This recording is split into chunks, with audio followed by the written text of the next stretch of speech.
Na ikiwa tarehe 4 mwezi wa 6 mwaka wa 2025.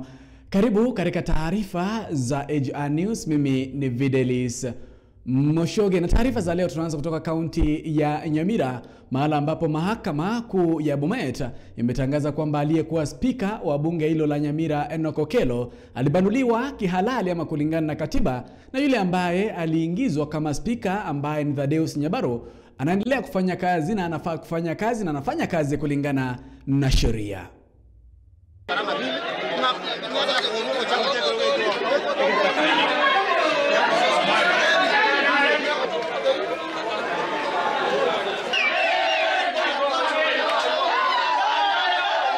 The courts have agreed that where we are now, this is the right assembly, and that what has always been done by the other faction, who are our brothers and sisters from October last year, all those transactions are null and void.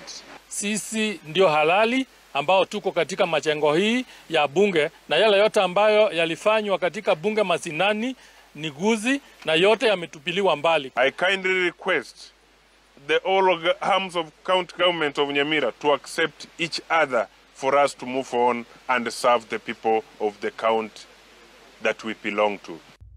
Na tukiachana na taarifa hizo kutoka kaunti ya Nyamira, ni kwamba serikali kupitia Wizara ya Usalama wa Ndani ambayo inasimamiwa na Kipchumba Murkomen imetangaza siku ya Ijumaa tarehe 6 mwezi huu, siku ya mapumziko, siku ya Waislamu duniani, kusherehekea siku ya Eid ya kuchinja kama kusherehekea kwao. Imetangazwa kwamba siku ya Ijumaa itakuwa siku ya mapumziko.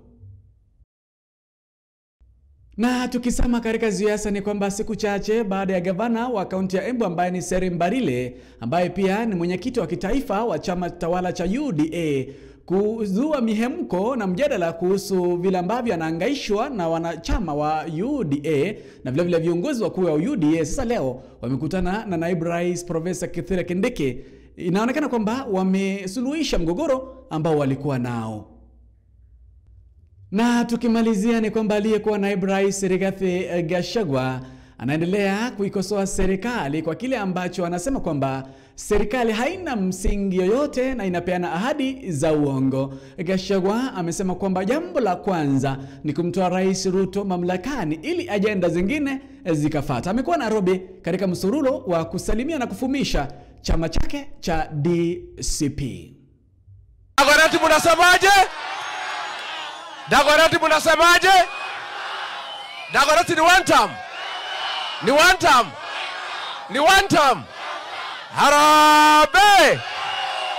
Harambee! Wewe Ruto! Wewe Kasongo! Wewe Kaongo! Wewe mtu ya kutenga!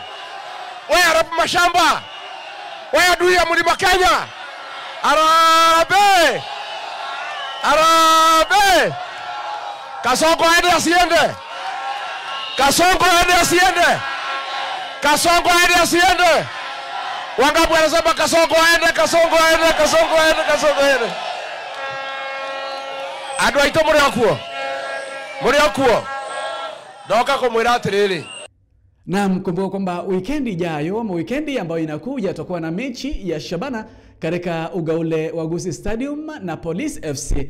Tutajua ni nani ambaye atashinda. Lakini kwamba leo siku ya 4 mwezi wa Juni pia tumekuwa na friendly match katika uga ule wa Gusii Stadium. Shabana ndio ilikuwa inacheza mechi hiyo. Nadhani kwamba ni baadhi ya taarifa ambazo tulikuwa tumekuandalia, tutakupasha zaidi. Mimi ni Videlis Moshoge.